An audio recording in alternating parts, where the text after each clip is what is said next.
오늘 말씀은 제목이 엔게디 광야인데 실제적인 주제는 하나님의 주권에 관한 것입니다. 하나님의 주권이라고 하는 것이 쉬운 것은 아닌데 우리가 하나님을 알아가는 데 있어서 매우 중요한 개념입니다. 지난주에 요나 이야기를 통해서 잠깐 한 부분 말씀드린 적이 있습니다.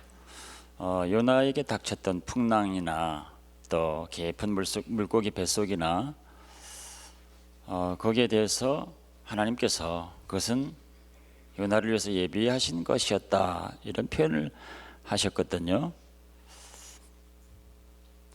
그런 어려움이 하나님이 요나를 위해서 예비하셨다라고 하는 것 얼핏 보면 또 쉬운 것 같은데 사실 이해하기가 쉽지는 않은 개념입니다. 저도 그와 같은 하나님의 뜻을 이해하는데 많은 세월이 걸렸습니다. 하나님께서 우리의 또 나의 모든 것들을 다 알고 계시고 다 이해하고 계시고 또 그래서 계획이 있으시고 모르는 것이 없으시고, 그러니까 내 삶 가운데 벌어지고 있는 좋은 일이나 또는 안 좋은 일까지도 하나님이 알고 계시고 또 허락된 것이고, 그러니까 그 이후에 계획도 있으실 거다라고 하는 겁니다. 특별히 우리 삶 가운데 뭐 좋은 일이 아니어도 그런 것조차도 하나님께서 알고 계시고 허락된 것이고, 그렇기 때문에 그 하나님 뜻을 깨달아 알게 되면, 계획을 알게 되면 더 큰 계획이 우리를 향한 하나님의 더 깊은 사랑과 축복의 계획이 있다라고 하는 것입니다. 이 본문의 이야기는 이제 다윗과 또 사울과 관련된 이야기입니다. 이 다윗과 사울의 이야기는 워낙 많은 이야기들이 있어서 우리에게 많은 것들을 가르쳐주고 있습니다. 이제 그 중에서 오늘은 우리를 향한, 우리 삶을 향한 하나님의 주권이라고 하는 것이 무엇인지 같이 좀 나누려고 합니다. 이때는 이제 다윗이 사울의 칼날을 피해서 이리저리 쫓기다가 광야 생활을 하던 중에 엔게디 광야라고 하는 곳에 이르렀을 때 일입니다. 엔게디라고 하는 그 뜻이 뭐냐면 들염소 새끼의 셈이라고 하는 뜻입니다. 들염소는 그 당시 그 지역에 사는 산양 같은 그런 짐승을 말하는 겁니다. 아주 연약한 짐승이죠. 그런데 또 새끼니까 더 연약하고 외로워 보이는 그런 짐승입니다. 그 황량한 광야, 특별히 이 지역은 이제 유대 광야라 불리는 곳인데 이스라엘에 많은 사막 지역이 있는데 유대 광야는 그 중에서 가장 황량한 사막이라 알려져 있는 곳입니다. 다윗이 쫓기다가 그 유대 광야까지 이르게 된 겁니다. 너무 황량해서 몸을 숨길 데도 없고 물 마실 것도 없는데 그곳에서 방황하다가 어떻게 하다가 이르게 된 것이 엔게디 광야, 엔게디 황무지, 엔게디 요세라라고 하는 곳입니다. 여기는 유대 광야 중에서 거의 유일하게 물이 나오고 이 오아시스 같은 곳이 있는 곳입니다. 근데 겉으로는 보이지 않고 아무것도 없어 보이는데 우연히 발견해서 들어가 보니까 그런 것들이 있더라는 겁니다.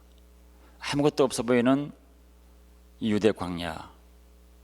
그런데 우연히 도착해 보니까 거기는 물도 나오고 쉴 수도 있는 그런, 또 저에게 보이지도 않는 요새와 같은 곳이더라는 거죠.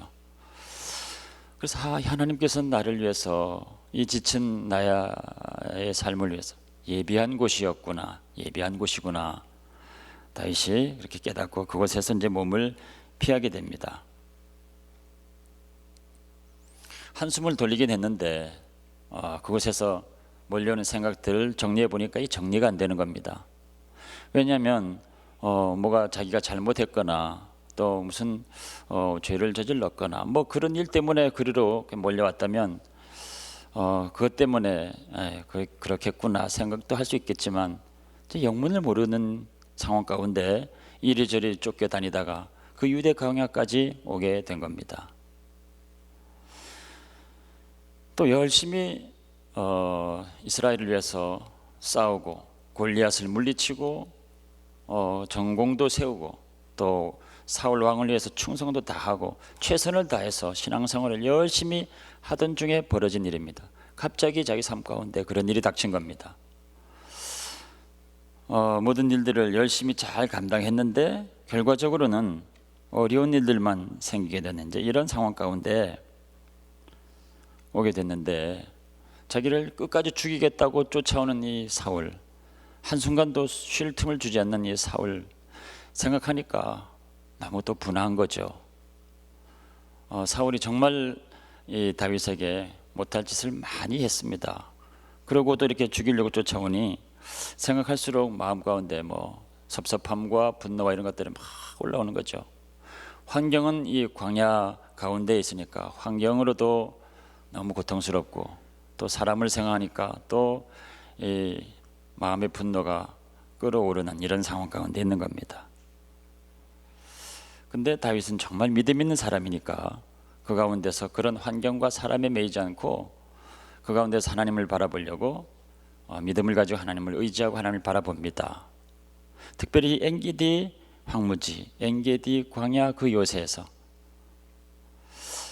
겉으로는 분명히 광야인데 그런데 그 안에 들어가 보니까 하나님이 예비한 정말 쉴 곳이 되고 살 곳이 되는 그 엔게디 요새에서 다윗이 여러 가지를 많이 깨닫게 됩니다. 아무도 돌봐주는 사람이, 돕는 사람이 없는 줄 알았습니다. 그 광야에서 누가 다윗을 찾아 도우러 나오겠습니까? 아무도 돕지 않는 그곳에, 그러나 다윗이 움직일 때마다 하나님께서는 늘 이 엔게디 요새와 같은 이런 장소를 번번이 제공해 주셨거든요. 그래서 그 쫓기는 와중에서도 늘 하나님께서 다윗을 도와주신 놀라운 일들이 있었습니다.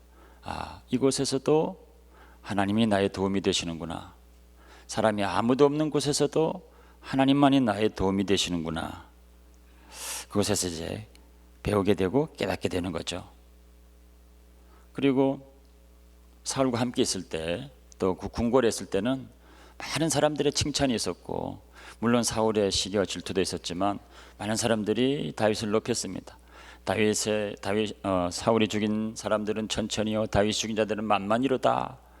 그러면서 이 다윗이 얼마나 욕망한 사람인지 다윗을 높여주고 칭찬하고, 그리고 그 궁궐의 화려함 가운데 많은 사람들의 소란함 가운데 있었을 때, 그때는 잘 듣지 못했던 하나님의 음성을 이 광야 가운데서 다시 듣게 됩니다.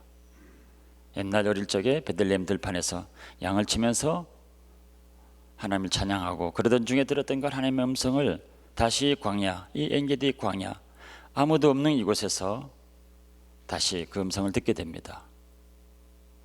마치 엘리야가 호렙산에 올라가서 하나님의 세미한 음성을 듣고 새 힘을 얻게 된 것처럼 이곳에서 하나님의 음성을 다시 듣게 됩니다. 또 하나님만이 우리의 피난처가 되시고 우리의 마음이 쉴 곳이 되시는구나 라고 하는 것도 다시 깨닫게 됩니다. 왜냐하면 계속해서 도망다니는데 안전한 곳이라고 피하면 또 사울이 쫓아오고, 또 여기면 이제 모르겠구나 하고 또 피하면 또 거기들 또 쫓아오고, 계속 쫓아오니까 잠시도 쉴 수가 없는 겁니다. 늘 마음이 불안하고 잘 때도 편히 잘 수가 없는 이제 그런 상황이죠. 근데 이 엔게디 요새에서 그 유대 광야, 아무것도 없는 것 가운데서도 그 요새를 만들어 주시는 하나님, 그 하나님을 기억하면서 보니까 아무리 쫓겨도 하나님께 마음을 두고 하나님을 바라보고 있으면 마음이 쉴 수 있다는 겁니다. 그래서 하나님께 마음을 두고 하나님만 붙들고 있으면 어디든지 피난처가 있구나, 하나님만이 나의 피난처가 되시는구나 깨닫는 것입니다. 그래서 이 엔게디 광야에서 이 다윗이 정말 중요한 일들을 깨닫게 됩니다. 이런저런 것들을 생각하면서 하나님께서 내 모든 것들을 다 알고 계시는구나. 시편 139편에서 또 말씀하고 있습니다. 내 형질이 이루어지기 전에도 주께서 다 보셨다 고백하고 있습니다. 멀리서도 나의 생각을 아시고 나의 앉고 일어섬도 아시고 내 입에 말을 모르는 것이 하나도 없다라고 고백하고 있습니다.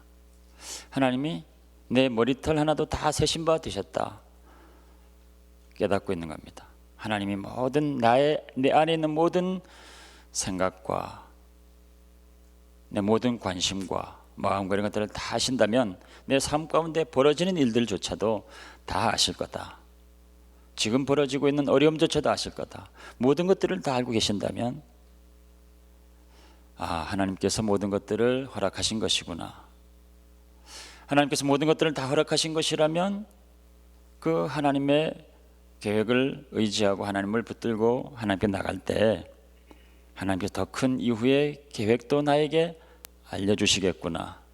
지금 상황이 아무리 힘들어도 하나님을 의지하면 하나님께를 피하면 하나님께서 피할 길이 되시겠구나 깨달은 겁니다.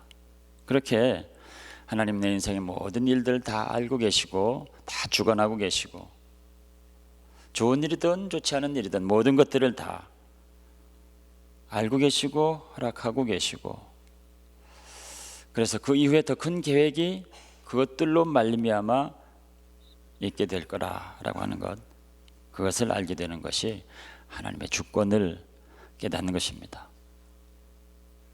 각 사람들에게 그런 은혜가 있기를 주의 이름으로 축원합니다. 이 엔게디 광야, 그 유대 광야, 그런 하나님 예비하신 그 장소에 있으면서 그 하나님을 알고서 하나님을 찬양하고 있을 때 갑자기 사울이 3,000명이나 되는 무장한 병사를 끌고 나타난 겁니다. 또 잡으러 나타난 겁니다. 이전 같으면 다윗이 너무 불안해하고 두려워하고 또 그랬을 텐데 이번에는 그렇지 않습니다. 공교롭게도 사울 왕이 3,000명이 되는 병력을 건드리고 왔다가 혼자서 다윗이 숨어있는 이 굴에 들어오게 됩니다. 왜 홀로 들어왔을까요? 움직이는 병사들을 다 데리고 경호원들을 데리고 다녀야 될 텐데 굴에 혼자 들어왔습니다. 본문에는 좀 점잖게 표현했지만 야외 화장실을 찾아온 겁니다. 그것도 아마 좀 큰 일이었던 것 같습니다. 근데 다윗의 병사들이 볼 때는 그 굴 안에 계속 있었으니까 어두컴컴해도 모든 게 다 보이는 겁니다. 그러나 밝은 곳에 있다가 그 컴컴한 동굴에 들어가니까 뭐 좌우가 분별이 안 되고 아무것도 안 보이는 거죠. 그래서 이제 볼일을 보고 있었습니다. 다윗의 부하들이 기회는 찬스다. 너무너무 절묘한 찬스다. 사울을 처치하자 하고 다윗에게 건의를 합니다. 그럴 수 있었는데 다윗이 그러지 않고 가만히 옷자락을 살짝 뺍니다. 그 칼이 얼마나 날카로웠는지 살짝 뺐는데 옷자락이 이렇게 베어졌습니다. 그 얘기는 나중에 내가 너를 죽일 수도 있는 상황이었다. 근데 죽이지 않고 내가 너 옆에 있었지만 죽이지 않았다는 증거를 남기려고 살짝 옷만 뺀 겁니다. 그리고 이 사울이 나가게 되는데 그럴 수 있었던 것은 뭐냐면 하나님께서 모든 일들을 주관하시고 하나님께서 모든 것들을 허락하시고 내 삶 가운데 일어난 모든 일들을 하나님이 결정하시고 주관하시고 이끄신다라고 하는 것을 철저히 배웠기 때문에 그렇습니다. 그러니까 부족해 보이는 사울왕도 하나님이 그 위에 앉게 하신 것이고 또 말도 안 되는 일들로 다윗을 그렇게 계속 죽이려고 쫓아와서 곤경에 빠뜨리는 그것조차도 그런 고난조차도 하나님이 허락하신 것이다. 나에게 허락하신 것이다 라고 하는 그것을 인정했기 때문에 굳이 사울을 미워하고 죽일 이유가 없었던 거죠. 그리고 살려주고 나서 나가는 이 사울을 향해서 크게 외칩니다. 내가 당신을 죽일 수도 있었다. 그러나 내가 그러지 않았다. 하나님을 생각하고 하나님의 주권을 생각하고 모든 일들을 주관하신 하나님을 바라보고 그러지 않았다라고 할 때 사울이 돌아보고 그러면 다시 병력을 풀어가지고 다윗을 잡을 수도 있지만 그러나 회개하고 뉘우치고 그러면서 다윗에게 정말 미안하다 사과하면서 그냥 돌아갑니다. 그 일들이 이제 있었죠. 사람을 그렇게 넘어갔다는 뜻입니다. 늘 우리를 붙들고 있는 이 환경과 사람의 문제, 그것들을 하나님의 주권을 생각하고 이해를 하니까 환경도 넘어설 수 있고 사람도 넘어설 수 있었다는 겁니다. 정말로 그럴 수 있었을까? 정말 그랬습니다. 어디서 확인할 수 있냐면 사울의 죽음을 대하는 다윗의 태도에서 알 수 있습니다. 사무엘상이 다 끝나가는 시점에 사울이 전장터에서 전사를 하게 됩니다. 그 소식을 듣고 다윗이 야, 알터니가 빠졌구나. 나를 그렇게 지긋지긋하게 쫓아다니더니 이제는 내가 두 다리 펴고 잘 수 있겠구나. 하나님 나를 도우셨다. 막 그렇게 생각할 수도 있겠죠. 근데 다윗은 정말 슬퍼하면서 애가를 짓습니다. 애가 슬픈 노래를 지어서 조상을 합니다. 그리고 사울의 장례식장에 그 애가를 지어서 보냅니다. 그 애가의 내용을 쭉 읽어보면 정말 다윗이 슬퍼하고 진심으로 애통했다는 것을 알 수 있습니다. 그 다윗의 애가, 다윗의 조가, 그 슬픈 노래, 그것이 사무엘상, 사무엘하를 나누는 분기점이 됩니다. 그 노래가 사무엘상이 끝나고 사무엘하가 시작됩니다. 사무엘상이 끝난다고 하는 것은 사울의 시대가 끝난다고 하는 것이고, 사무엘하가 시작된다고 하는 것은 다윗의 시대가 시작된다는 것을 뜻합니다. 다윗의 시대가 시작된다고 하는 것은 단순히 사울 왕이 죽었기 때문에 다음에 다윗의 시대가 시작됐다는 것이 아니고, 다윗의 조가, 사울에 대한 깊은 애도의 마음, 슬픈 마음, 애통하는 마음, 위로하는 그런 마음으로 애가를 지어서 보낸 그것이 사무엘상하를 나는 분기점이 된 것이고, 다윗의 시대를 열고 하나님께서 다윗과 함께한 그 분기점이 되게 된 겁니다. 그래서 그 애가의 내용을 보면 사울 왕이 죽었구나, 이스라엘의 영광을 드러내던 그 자리에서 그가 떨어졌구나, 너무너무 애통해합니다. 그리고 그와 같은 일들에 대해서 이방 대적들, 블레셋 사람들, 이런 사람들이 비웃고 조롱하고 그럴 텐데 그것이 너무너무 안타깝다 하고 가슴을 치고 있습니다. 또 우리들의 용사 사울과 그의 아들 요나단이 엎드러졌구나, 그 한때는 정말 용사였는데, 하나님을 향한 정말 용사였는데 엎드러졌구나, 가슴을 치면서 오라 하고 그렇게 애가를 지어서 슬퍼하고 있습니다. 뿐만 아니라 온 백성들과 함께 그날을 금식하면서 하루 종일 그렇게 울었다고 기록하고 있습니다. 그러니까 이 사울에 대한 그 안타까움, 또 사울의 죽음에 대한 그 슬픈 마음은 진심이었다는 것입니다. 겉으로 그런 것이 아니라, 그러니까 그에 대한 맺힌 감정 전혀 없었다는 거죠. 사람을 완전히 벗어났다는 것입니다. 하나님의 주권에 대한 철저한 이해가 있으니까 그런 것조차도, 그런 사람, 그런 환경조차도, 자신에게 어려움을 준 그런 일들조차도 그것이 나에게는 필요한 것이어서 하나님께서 허락한 것이었구나, 그것들을 내가 이해하게 되니까 하나님의 계획도 알게 되고, 그것을 통해서 더 깊은 하나님의 사랑 가운데 나가게 하시려고 그런 것도 허락한 것이었구나 깨닫고 나니까 미워할 필요도 없고 그렇게 할 필요도 없는 거죠. 그러니까 정말 슬퍼하게 된 겁니다. 그래서 그 애가는 진심이었다라고 하는 거죠. 우리에게 가르쳐 주는 것도 있습니다. 하나님의 영광이 땅에 떨어지는 것에 대해서 정말 우리가 슬퍼한 적이 있는가? 하나님의 영광을 드러낼 교회들이 여러 가지 이유들로 분쟁에 휩싸이고 또 무너지고 깨어지고 할 때 정말 안타까운 마음으로 가슴 치면서 회개하고 기도한 적이 있는가? 주의 종들이 여러 가지 불미스러운 일들로 인해서 무너지고 좌절하고 사라지고 넘어지고 할 때 그들에서 정말 눈물 흘리고 하나님의 영광이 떨어지고 용서가 엎드러지는 것에 대해서 안타까워 가슴 치며 기도한 적이 있는가? 세상 사람들이 조롱하고 세상 사람들이 가십하고 비판하고 할 때 오히려 그들보다 더 앞장서서 나는 그렇지 않다고 같이 비판한 적은 없는가 말이죠. 그러나 다윗은 그러지 않았다는 것입니다. 하나님의 영광이 이방 대적들에게 그렇게 엿보인 그런 상황을 너무너무 안타까워하면서 눈물 흘리고 기도하고 슬퍼하고 그렇게 했습니다. 어쨌든 다윗은 우리를 둘러싼 환경, 또 여러 사람들, 그 가운데 모든 것들이, 나에게 벌어지는 내 삶에 일어난 모든 일들이 다 하나님이 알고 계시고 허락된 상황이고, 어쩌면 나를 더 깊은 하나님 은혜 가운데로 이끄시기 위해서 허락된 것이다라고 하는 것을 알았다는 것입니다. 철저하게 인정했다는 것이죠. 그러니까 이후에 왕이 된 후에도 자기가 잘나서 왕이 됐다 하고 생각하지 않습니다. 자기는 왕이 될 자격이 없는 사람임에도 불구하고 하나님께서 그 자리에 앉힌 것이라 깨달았기 때문에 함부로 하질 않았습니다. 그리고 자기 마음대로 결정하질 않았습니다. 늘 하나님께 묻고 작은 일이라도 하나님께 기도하고 나아가서 하나님께 물었습니다. 한때는 그럼에도 불구하고 철저히 무너지고 실패한 적도 있습니다. 우리가 잘 아는 사건입니다.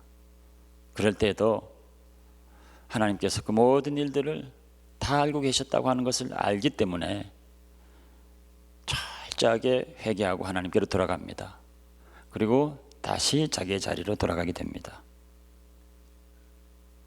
말년에는 아들에게 쫓겨서 예루살렘을 맨발로 울며 떠나는 때도 있었습니다. 압살롬이 배반해서 압살롬을 피해서 도망가고, 그럴 때 시므이라고 하는 한 노인이 따라오면서 독한 말로 저주하고 욕하고 들을 수 없는 여러 말들을 쏟아낼 때 옆에 있던 부하 아비새가 칼을 빼서 내가 저 사람을 단칼에 목을 베겠습니다 라고 흥분할 때도 그 사람을 말립니다. 그럴 것 없다. 이것조차도 하나님께서 허락하시지 않으면 이런 일이 있을 수 없는 거다. 나에게 저 말을 들으라고 하나님께서 허락하신 상황인지 어떻게 알겠느냐. 그냥 둬라. 그리고 그 말을 듣고서 자기가 또 회개하고 그렇게 합니다. 그럴 정도로 철저하게 다윗은 우리를 둘러싼 환경, 사람들, 그런 것으로부터 벗어나게 된 겁니다.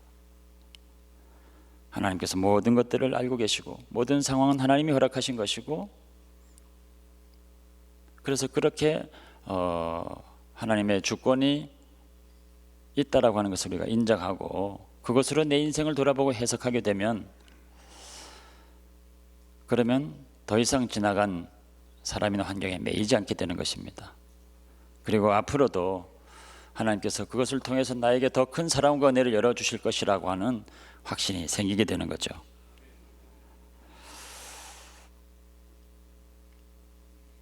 때로는 우리가 유대 광야 같은 그런 곳에 서 있다고 느낄 때가 있습니다. 광야 중에서도 가장 황량한 광야입니다. 그러나 두려워하지 마시기 바랍니다. 하나님께서 언제나 그 가운데 우리를 엔게디 요새와 같은 곳으로 인도해 주실 것입니다. 우리가 쉴 수 있는 곳, 물을 마실 수 있는 곳, 적에게는 보이지 않아서 요새라 불리는 엔게디 요새와 같은, 우리는 발견하지 못했지만 하나님께서 우리로 그리로 인도하셔서 그곳에 거하게 하십니다. 그래서 늘 우리는 안전한 것입니다. 그곳에서 우리가 많은 것들을 배우게 됩니다. 하나님의 주권, 내 인생에 일어난 모든 것들에 대해서 하나님이 알고 계신다. 어려운 일이라도 하나님께서 허락한 것일 것이라. 그것을 받아들이게 되면 하나님의 계획을 깨닫게 되고, 그 하나님의 계획을 깨닫게 되면 내가 어떤 상황 가운데 있다 할지라도 내가 좌절하지도 않고 사람에 매이지도 않고 환경에 매이지도 않고 더 깊은 하나님의 사랑 가운데 가서 그 모든 것으로부터 다 벗어나게 될 거라고 하는 것입니다. 어떤 상황에서도 하나님의 주권으로 우리 삶을 돌아보시고 그렇게 해석하시고 늘 하나님을 신뢰하시고 좋으신 하나님, 우리를 늘 위험과 모든 유경에서 건지시는 하나님, 언제나 우리를 승리하게 하시는 그 하나님을 찬양하시는 여러분 다 되시기를 주 이름으로 축원합니다.